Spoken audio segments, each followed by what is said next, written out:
everybody, give you a second to join me here. Oh, I didn't put a whole lot of thought into that, did I?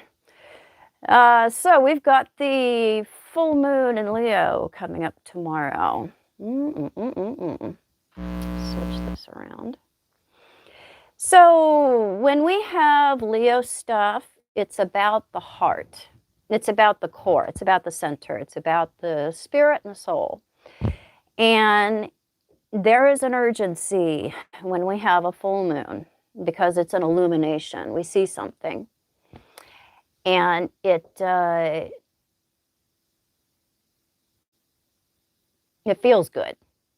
What we see feels good. What we want feels good. That's what Orion says. That's what the heart means. 13 degrees, so huh? Hey, Alice. Hey, FG. Hey, Ren. So it's a feel-good event. The moon is about enjoyment. Hey, Cherry. Hey, Regine. What's up? It's about dancing like nobody's watching. Doing what we want to do. Leo, the sun. The moon in Leo.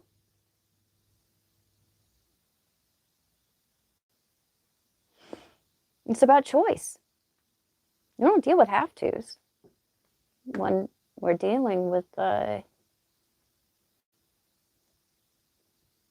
fire signs, actually. Any of the fire signs, we kind of can get caught up in doing exactly what we want to do. And if we're doing what we want to do for the right reasons, and this is what we're looking at, then we got a good thing going on. See, it's opposite to Aquarius sun. Hey, Michael. And when things are in Aquarius or we're dealing with Uranus, sometimes we rebel or are contrary just for the sake of asserting ourselves or asserting our specialness or our differentness, or we say no to things that maybe we should say yes to if we weren't just trying to prove something. That's what we're looking at is, are we rebelling and saying no just because it's a knee-jerk reaction? Or are we rebelling and saying no because when you objectively look at it, it's in service to what we really do want and what animates us and what is worth really putting our heart out there for? This has social consequences, this full moon. We have a personal sign with the moon in Leo, and we have a social sign with the sun in Aquarius. And we look very heavily at, is my heart in the community? Is my heart in the team that I aspire to belong to? Is my heart in what the social agreement is? Leo, Aquarius. And it's showing us, that's what full moons do. It shows us there's full illumination. It's showing us, is your heart in it?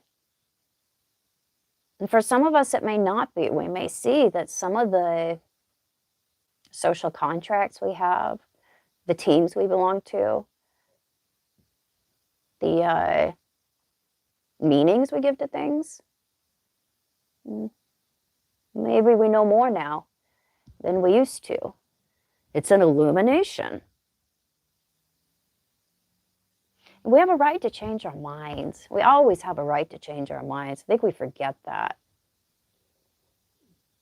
We get stuck on something or we identify with something and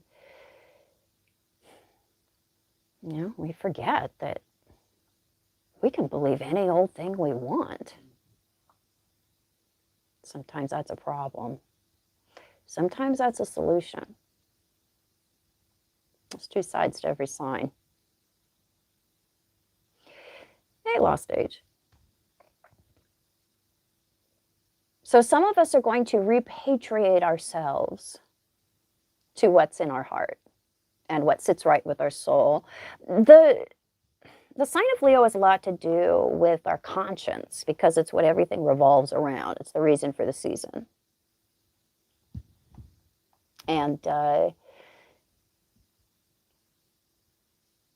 we feel into the kind of alliances that sit right with our soul.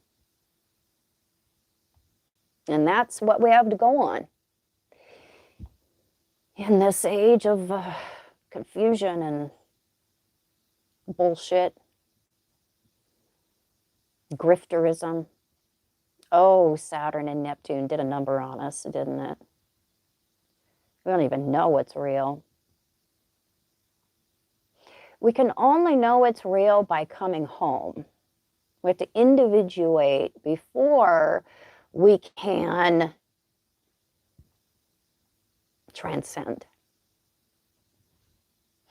And when we have stuff going through Pisces, we tend to want to get there quicker than maybe we deserve, because it's about escapism. And so we're looking past what we were told and, you know, external direction, external signposts, guardrails even. Looking past all of that and into this.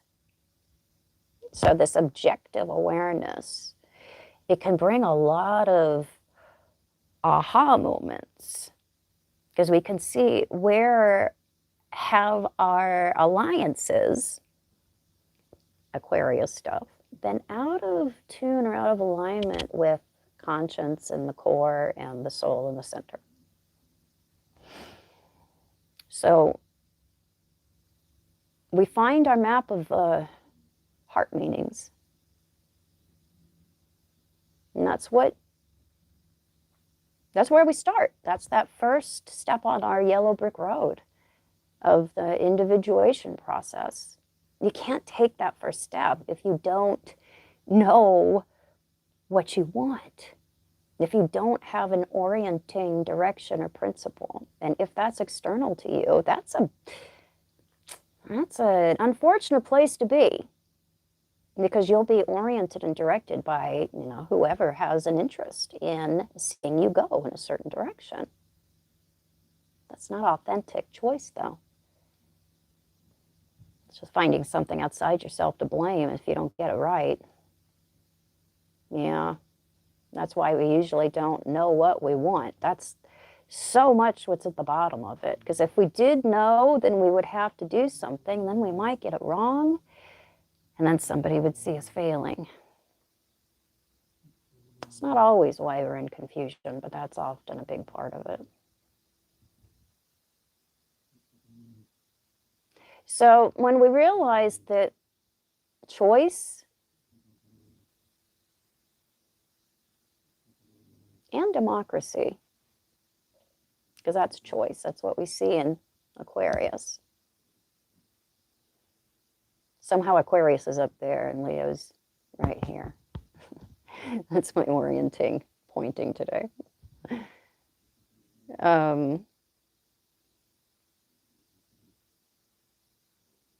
Yeah, seeing the bigger picture.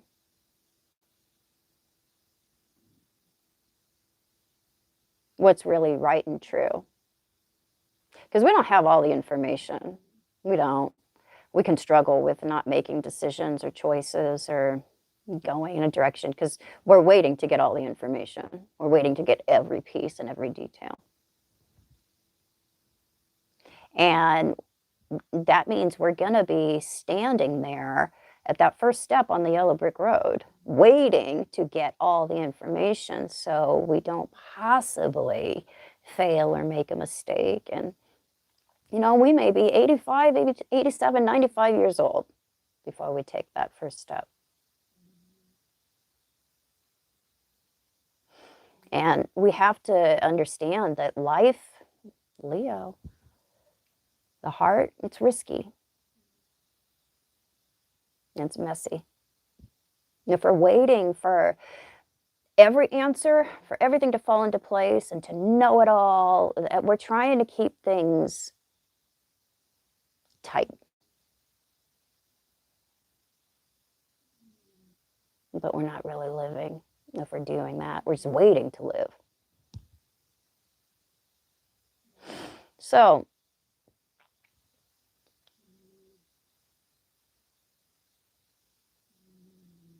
life is like a poker game. You ever see poker players play? And they've got their hand. They don't have all the information. All they know is what they've got, the clues that they've garnered from their observations. They don't know what everybody's got. But at some point, they got to show their cards. And they know that, this is it. You lay them down and you do the best with the hand that you can. And if it turns out the people had cards that you didn't know about, you put that behind you and you walk away. Because if you beat yourself up about it, you may never play again. We don't know everything. When we take a leap, when we start something new, we only have what we've got. And then if we find out more down the line, we can't beat ourselves up because we didn't know that to begin with. We found out later. And a lot of times we go back and we're like, why? Because you didn't know. Why did you do that? Because you didn't know it at the time. You know now. Don't judge yourself as you were then with the information that you have now. That's not fair. If you knew what you knew now, you would have chose differently. That's why. That's why you did it. That's why you messed up. But now that you know better, you do better. That's a part of forgiving ourselves.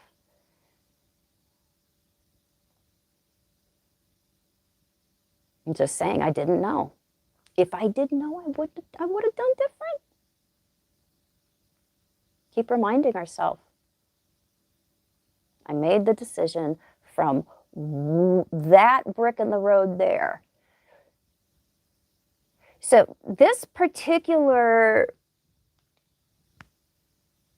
lunation event, it spotlights our bravery. It spotlights our lion heart.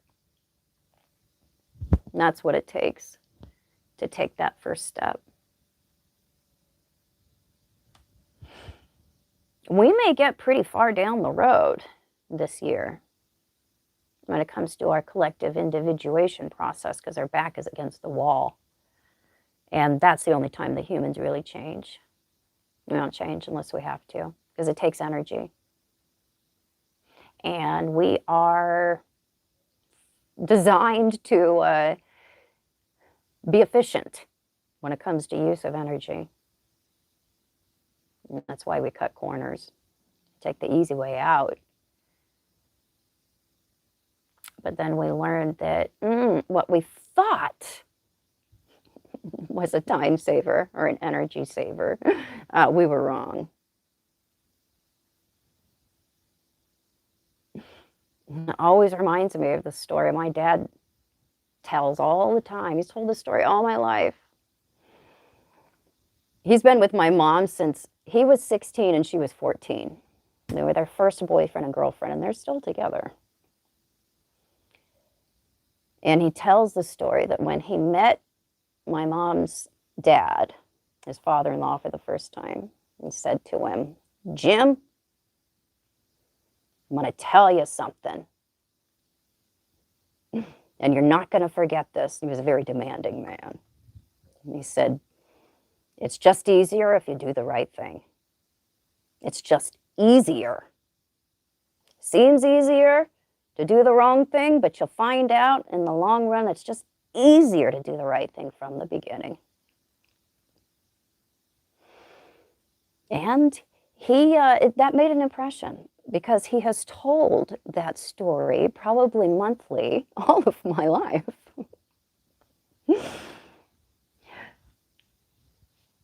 So it's time to do the right thing. It's time to do the right thing by ourselves, by our own hearts. This is not external right things. This is not performative.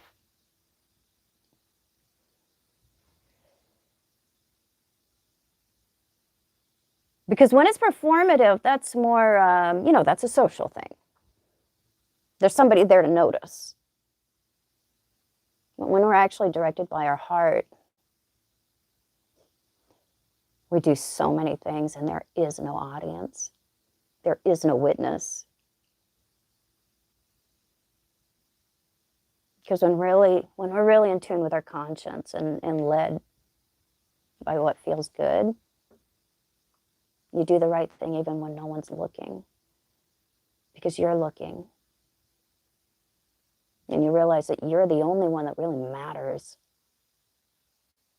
It's your opinion of yourself that matters the most.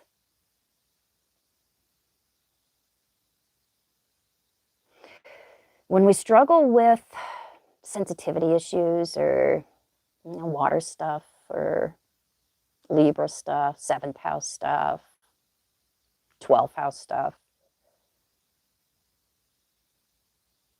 we don't realize that we are our core audience. And we didn't get that message.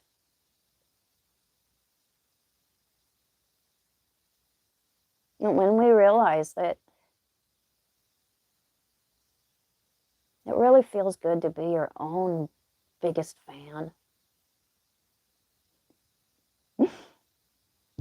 that sticks.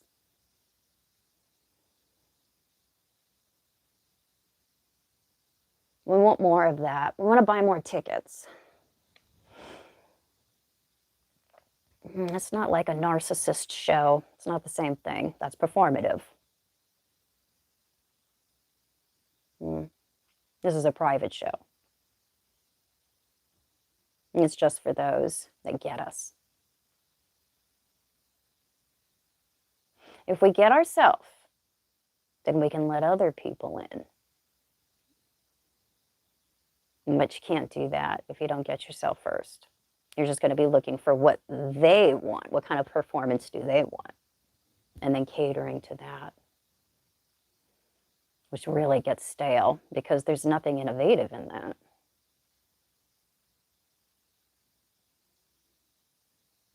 So that's what I got.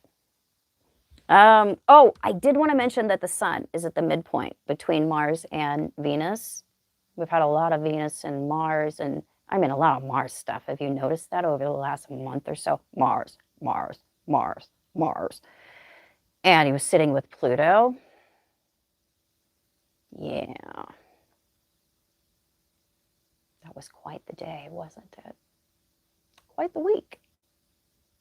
We have tumultuous, explosive events, even violent events when we have those together. And this is showing that there is this energetic, lid just blowing off the box, the Jack in the Box. It's a lot of revelatory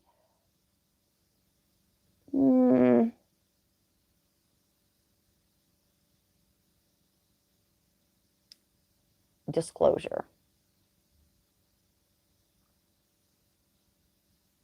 But that's kind of what 2026 is about. Disclosure. Neptune is coming into Aries. in a couple of days. What, the 20th? No. 6th. I have to look at my dates. I'm definitely going to be talking about that one a few times over the next 14 years. It is a new day. It's been a dark dawn. We always have the darkness before the dawn. That's what Pisces is talking about. Oh, yes, I'm sorry. Neptune is in Aries. It's Saturn that comes in a few days. You're right, Regine. But the conjunction in 3 or 4 days, the exact conjunction. That is the inflection point. We've had the slow simmer, but that does bring things up to a boil. So we will be ready. That's what this particular full moon is about. It's about getting ready. Because if you are in alignment with correct direction, you're not afraid. You don't have that feeling of being dropped, or the world is a cold place, or you're spinning, or you don't know where to go. Even if we don't know the exact next step, if we're in tune with the heart, we'll just wait for it to reveal itself in its own time. There isn't that hyper-vigilant urgency. Because we trust life. If you trust your heart, you trust life. It's the same thing. It's that animating principle.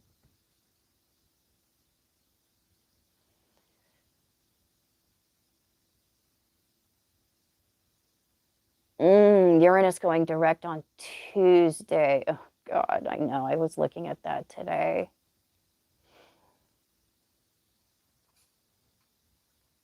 That's like that energy of our wheels spinning that has been building up for a few months, and then it just goes careening out of the driveway. So things are gonna move fast and furiously.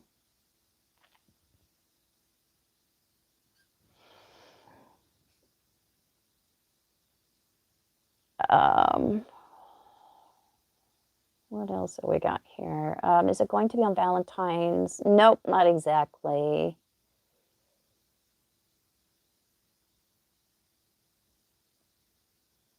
Yeah, Regine, I'm going over to the members channel right now. I'm going to wrap up and I'll go over and take whatever questions y'all got, or just discussion, or we just can make faces at each other, whatever we want to do.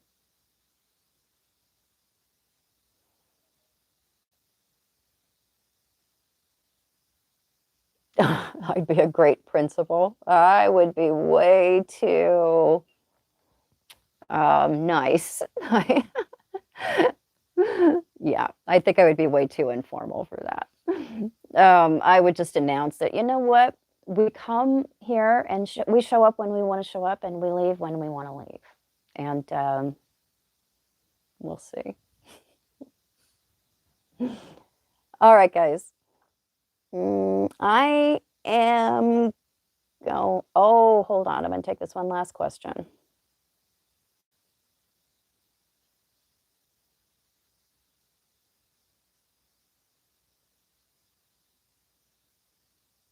Any thoughts on Uranus opposite natal Pluto? Oh, yeah, I have a few thoughts on that. That tends to blow the lid off of our trauma box, our vault, and it forces a new direction. So it's hard changes if you're resisting. because Uranus always wins.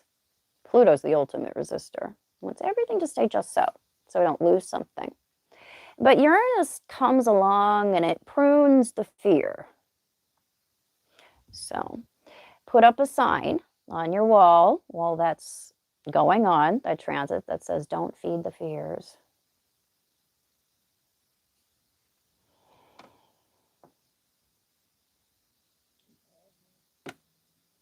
All right, guys, I will catch you very soon. I'm not fully booked this week, so I may have more time to pop in live. I hope I do. I am going to switch over to the membership channel right now and hook up with the people in the inner circle. And I wish you all a fabulous full moon in Leo.